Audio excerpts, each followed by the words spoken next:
क्या विरोध करे? हमें तो विरोध है केजरीवाल का भी, अशोक गहलोत का भी, मनोहर लाल खट्टर का भी। इसलिए हमारी लड़ाई कई कई मुख्यमंत्रियों चल रही है। प्रधानमंत्री घर का मुखिया है, लेकिन प्रधानमंत्री जी धृतराष्ट्र तो मत बनो। बिल्कुल, आप रमेश दलाल के भी तो प्रधानमंत्री हो, आप हरियाणा के भी तो प्रधानमंत्री हो। मैं माननीय प्रधानमंत्री गृह मंत्री से एक सवाल पूछता हूं, माननीय प्रधानमंत्री जी, गुजरात में 4 गुना मिले रेल में, बाजार मूल्य भी मिले, और मेरे यहां बाजार मूल्य भी नहीं मिले, पुनर्वास का भी नहीं मिले। नमस्कार जी। नमस्कार, आपके दर्शकों राम राम। ये जो भूमि अधिग्रहण पे आप गांधीवादी के मूवमेंट चला रहे हैं, तो ये कहां तक चलेगी? आपकी सरकार तो सुनती नहीं है गांधीवादियों की आजकल। ये बात सही, आपने सही कहा। जितने भी शांतिपूर्वक और गांधीवादी आंदोलन देश में चलते हैं, उनके ऊपर सरकार संज्ञान नहीं लेती। जो उग्र आंदोलन होते हैं, उनके हालात पैदा किए जाते हैं और उन्हीं पे सरकार जो है वो इस प्रकार का काम करती है। तो हमारा कहना है कि गांधीवादी तरीके से जो हम आंदोलन कर रहे हैं, तो रखेंगे तो हम गांधीवादी तरीका, लेकिन अभी हमें भी कुछ कठोर फैसले लेने पड़ेंगे। गांधीवादी तरीके से आपका कोई फायदा तो नहीं होता दिखता मुझे। अभी तक तो कुछ वाले काफी दिन से लगे हुए हैं आप। आपने सही कहा, मैं कह ही चुका हूं कि गांधीवादी तरीके से सरकार जो है वो हरकत में नहीं आती, संज्ञान नहीं लेती। इसलिए अब रमेश दलाल ने तय कर लिया है कि मैं कल से अन्न त्याग दूंगा, और आज से मैं छारा गांव से शुरू कर रहा हूं शाम को। नहीं सर, भूख हड़ताल पे बैठेंगे तो फिर ये आंदोलन कौन चलाएगा? हम तो ये करें, आंदोलन तो आपके थ्रू ही चल रहा है। एक अकेला चेहरा आप है जो ये आंदोलन को उठाए हुए हैं। आप बात सही कह रहे हैं, लेकिन मैं अन्न त्याग रहा हूं लोगों को जगाने के लिए। सरकार के खिलाफ भूख हड़ताल नहीं कर रहा। सरकार तो दूसरे दबाव से ही मानेगी, अपने लोगों को साथ जोड़ने के लिए। तो मैं आसोदा, जो बड़वाड़ी चौपाड़ा आसोदा गांव बहादुर में दलाल खाप का एक बड़ा गांव है, उसमें मैं कल बैठ जाऊंगा सुबह, और वहां बैठ के फिर तब तक मैं अन्न ग्रहण नहीं करूंगा जब तक चारों तरफ से हमारा भाईचारा आकर के हमारे साथ खड़ा नहीं हो जाता। और 18 तारीख को फिर वो वहां एक पंचायत रखी गई है, तो उसमें देखते हैं लोग यदि मेरी शहादत लेना चाहते हैं तो मैं अन्न त्याग करके अन्न का मैं अपनी कुर्बानी देने के लिए तैयार हूं। नहीं तो राक्षसों के सामने मुझे क्यों झुकाए। पहली बार कानून तोड़ने का काम सरकार ने किया, उसमें मुख्यमंत्री की सजा बनती है। मैंने राज्यपाल महामहिम जी से जो धारा सीआरपीसी 197 में मंजूरी लेनी पड़ती है मुकदमा चलाने के लिए, वो याचिका डाल रखी है। तो मुख्यमंत्री, उसका अधिकारी उमा शंकर जो उसका निजी सचिव आईएएस अफसर है, और कई और वरिष्ठ अधिकारी, उन पर मुकदमा बनता है, क्योंकि जमीन अधिग्रहण कानून का उल्लंघन करने की सजा है, यह कानून में ही है। उसके अतिरिक्त कानून का पालन नहीं करना, पहले से धारा 166 के आसपास की धारा आईपीसी। तो मुख्यमंत्री से मेरा एक सवाल है,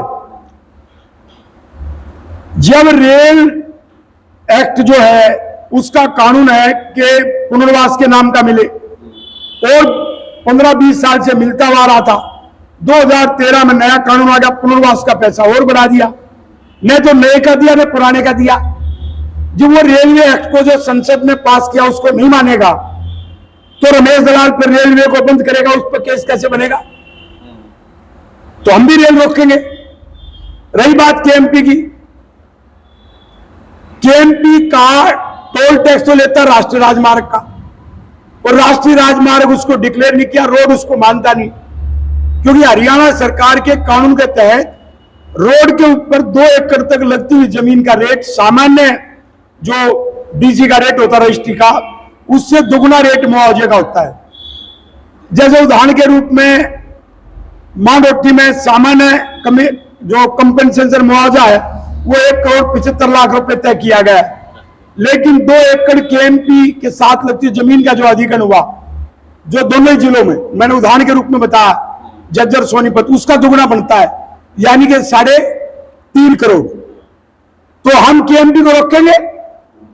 जो राष्ट्रीय राजमार्ग नहीं है तो धारा 8 भी कैसे लगेगी भाई? जब आप उसको केएमपी को रोड नहीं मानते, राष्ट्रीय राजमार्ग नहीं मानते, टोल टैक्स लोगे, मुआवजा राष्ट्रीय राजमार्ग का नहीं दोगे, तो रमेश दलाल और किसान क्यों मानेंगे? ये तो सरकार की मनमानी होगी ना, तानाशाही होगी, धक्काशाही होगी। उसके अतिरिक्त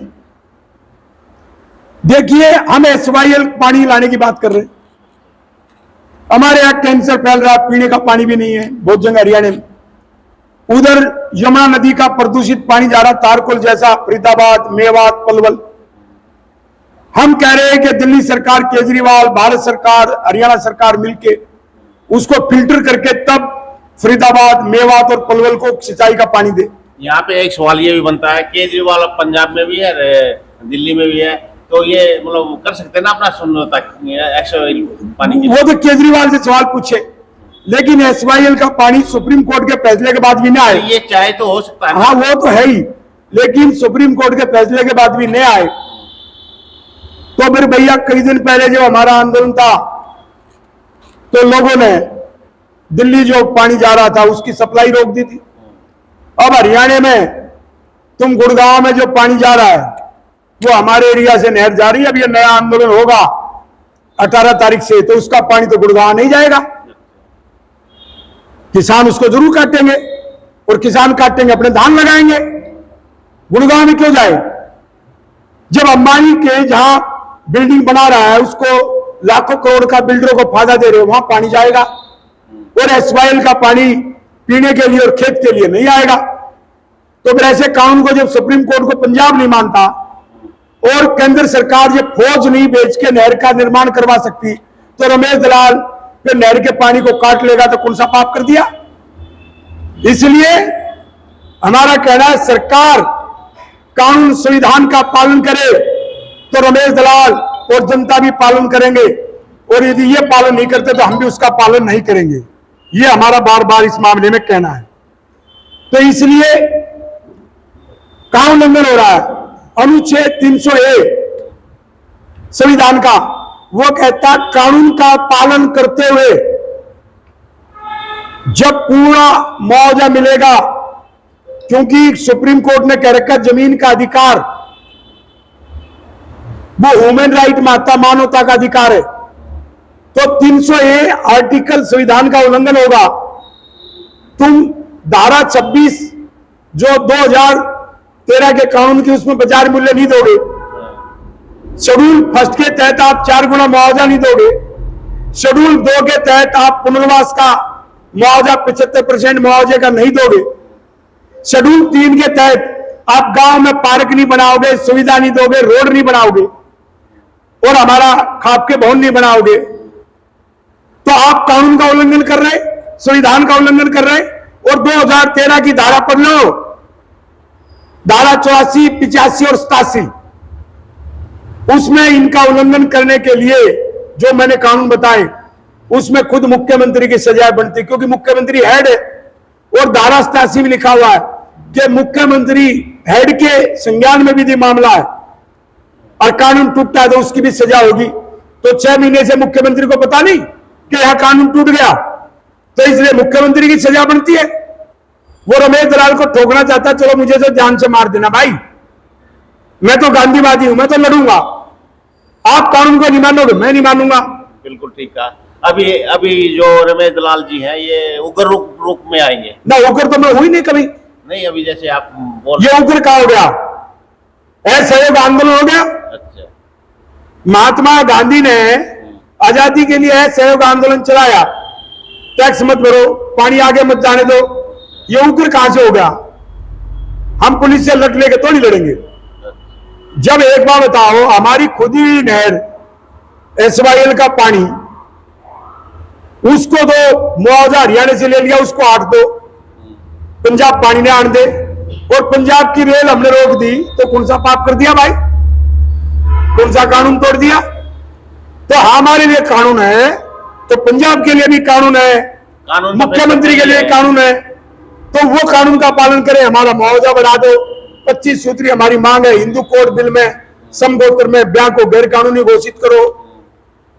दिल्ली में लैंड पूलिंग का उनका एफआईआर 400 बढ़ाओ 200 से। दिल्ली में ग्रीन बेल्ट का जो 20% जमीन काट रहे रास्ते के नाम पे 5% काटो। हमारे यहाँ के कई गांव उठाने जा रहे, 5 शहर बसेंगे। दिल्ली का तो ग्रीनलैंड ही खत्म कर दिया सर। नहीं, नए मास्टर प्लान में ला रहे, लेकिन जमीन काट रहे। और हमारे यहाँ 5 शहर बसेंगे, तो 5 शहर में हर शहर के लिए 120 से ज्यादा गांव हैं, तो लगभग 640 के आसपास गांव की जमीन जाएगी। तो 640 में एनसीआर की तो बचेगी नहीं, पंचग्राम योजना में। और कानून आपने ऐसा बना दिया कि बाजार मूल्य से नहीं, जो डीसी का रेट है रजिस्ट्री का, उससे मुआवजा देंगे, नौकरी भी नहीं देंगे। तो मेरे एरिया को आप मारोगे और रमेश दलाल को पुलिस दिखाओगे, मुकदमे की दोष दोगे, बंदूक। लेकिन आंदोलन मेरा जन्मसिद्ध अधिकार है, इसलिए मैं कानून को इसलिए हाथ में ले रहे हैं जो आपको लग रहा है कि ताकि सरकार भी कानून का पालन करे। सरकार कानून का पालन करेगी, पंजाब करेगा। एक बात और है सर, जैसे कि आपका महात्मा गांधी ये फ्लोर है यहाँ पे, लेकिन जो सरकार है ये तो महात्मा गांधी फ्लोर नहीं है ना, ये भी तो एक दिक्कत है। देखिए, हमारा आंदोलन मैं आपको फिर बता दूं, महात्मा गांधी तो हमारे बहुत बड़े, पूरी दुनिया के मार्गदर्शन आज भी उनसे निकलता है। कुछ भाइयों को लगता है कि हमारा 18 का कार्यक्रम शायद अमित शाह की रैली के विरोध में ना। गृह मंत्री आए, अपनी बात रखे, हम तो इसलिए बात कर रहे हैं कि हमारा लड़ाई जीतने का जो समय हो 25 तारीख से पहले पहले जीत सकते हैं कानून के अनुसार। तो इसलिए 18 में मजबूरी में हम फिर आंदोलन करेंगे। तो हम किसी नरेंद्र मोदी के, जो हमारे माननीय प्रधानमंत्री हैं, उनके विरोध नहीं है, अमित शाह के विरोधी नहीं है, हम किसी राहुल गांधी के समर्थक नहीं है। आपको तो अपने लिए न्याय चाहिए। हमें तो गरीब के लिए रोटी की बात है, किसान के लिए, इसलिए उसको उस तरीके से देखा जाए। आपने देखा मेरे किसी आंदोलन में हमने किसी की आलोचना नहीं की, किसी नेता को घुसने नहीं दिया, टोटली गैर राजनीतिक आंदोलन है। तो नरेंद्र मोदी जी से एक सवाल तो मेरा बनता है, नरेंद्र मोदी जी जिस मुख्यमंत्री को संविधान का ज्ञान नहीं, कानून का ज्ञान नहीं, उसका पालन नहीं कर रहा है, एक बात से साफ हो जाता है। गुजरात में रेल गई तो 4 गुना मुआवजा, और हरियाणा में 2.5 गुना, और राजस्थान में भी 2.5 गुना। ये तो भेदभाव हो गया ना, वहां तो कांग्रेस का राज है। और बाजार मूल्य गुजरात में तो हाई कोर्ट से तय हुआ, और फिर बाद में सरकार ने बाजार मूल्य तय कर दिया। सर्कुलर भी रेल में निकाला नरेंद्र मोदी जी के राज्य में, इन्हीं के प्रधानमंत्री के काल में। लेकिन जब बात दिल्ली की आ जाए या हरियाणा की आ जाए, तो केजरीवाल उसने जो मुआवजा 344 अहम रोड गया, जो सोनीपत को रोहतक को जोड़ रहा है एयरपोर्ट से, उसका जो मुआवजा हो 53 लाख रुपए प्रति एकड़ के हिसाब से दिया, जो 22 साल पहले का रेट है। और केजरीवाल ने 3 चुनाव लड़े विधानसभा का, 2014, 2015 और 2020। 2014 के बाद सरकार गिर गई, 2015 और 2020 दोनों चुनाव में यह लिखित में कहा कि प्रति एकड़ 5 करोड़ रुपए बाजार मूल्य होगा, और मुआवजा भी मिला 1-1.5 साल पहले दिल्ली के किसानों को 53 लाख रुपए प्रति एकड़। तो इसलिए नरेंद्र मोदी जी का क्या विरोध करें, हमें तो विरोध है केजरीवाल का भी, अशोक गहलोत का भी, मनोहर लाल खट्टर का भी। इसलिए हमारी लड़ाई कई कई मुख्यमंत्रियों चल रही है। प्रधानमंत्री घर का मुखिया है, लेकिन प्रधानमंत्री जी धृतराष्ट्र तो मत बनो। बिल्कुल, आप रमेश दलाल के भी तो प्रधानमंत्री हो, आप हरियाणा के भी तो प्रधानमंत्री हो।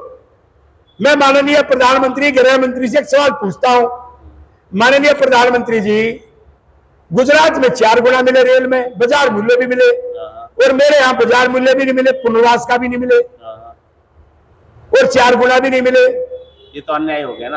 और केजरीवाल भी न दे, और अशोक गहलोत कांग्रेस भी न दे, तो प्रधानमंत्री जी फिर आपके दरबार में न्याय क्या मिला?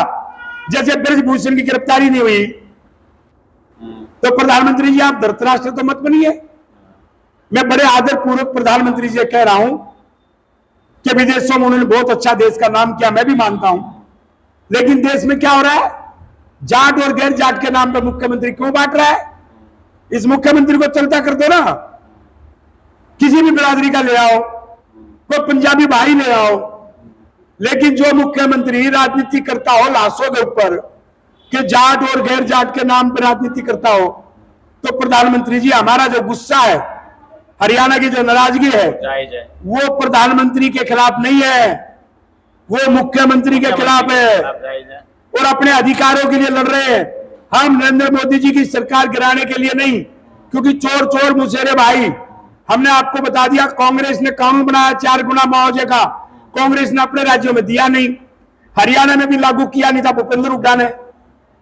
तो इसलिए रमेश दलाल तो जो सच है वो बोलता है, लेकिन आजकल एक और हो रखा है, जो जिस पार्टी का है, जो कांग्रेस का है उसको तो वो बात पसंद है, मोदी को गाली दो, और जो बीजेपी का है उसको ये पसंद है कि भूपेंद्र हुड्डा को गाली दो। हम नहीं देते किसी को गाली, हम तो उनका चेहरा बेनकाब करेंगे, अपना हक लेंगे, रोटी की लड़ाई है। जब मेरे गांव चले जाएंगे तबाह हो जाएंगे। अभी 5 गांव 5 ग्राम जो नए बनने हैं, 5 शहर केएमपी के साथ, इनमें जब 650 गांव की जमीन जाएगी तो रमेश दलाल तो सिर के ऊपर कफन बांध के 650 गांव को 650 गांव को बचाने के लिए निकला है। और एक बात मैं आज आपको स्पष्ट कर दूं, वो झुका नहीं सकते, मार सकते हैं। मुझे डाल दो जेल में, मैं औरों की तरह जमानत नहीं करवाऊंगा, ये वादा है मेरा। लेकिन जब तक किसानों को न्याय नहीं मिलेगा, जब तक हरियाणा में जात पात की राजनीति बंद नहीं करेगा मुख्यमंत्री, जब तक एसवाइल का पानी हमारे खेत में और पीने के लिए नहीं मिलेगा, जब तक यमुना नदी का साफ पानी पलवल, फरीदाबाद, मेवात में नहीं जाएगा, हिंदू कोड बिल में समगोत्र विवाह पर रोक नहीं लगेगी, जब तक मुआवजा 4 गुना नहीं मिलेगा, रमेश दलाल लड़ रहा और लड़ेगा और लड़ता रहेगा। यदि मेरी भी आवाज बंद हो गई तो फिर कहां हमारा किसान जाएगा? इसलिए प्रधानमंत्री जी, आप जो अटल बिहारी वाजपेयी जी ने कभी आपके लिए कहा था कि राज धर्म का पालन करें, प्रधानमंत्री जी आप राज धर्म का पालन करें, हमें न्याय दिलवाए और इस मुख्यमंत्री के खिलाफ जो हमने याचिका डाली सजा करवाने के लिए 197 सीआरपीसी में, उस पर केस बनता है, गवर्नर को कह के हमें दिलवाओ, ताकि ऐसा जो मुख्यमंत्री है वो जेल में अच्छा लगता है। रमेश दलाल को जेल में डालने से कुछ हासिल नहीं होगा, इसको जेल में डालोगे या ब्रजभूषण को जेल में डालोगे तो आपकी इज्जत बढ़ेगी। प्रधानमंत्री जी नमस्कार। धन्यवाद।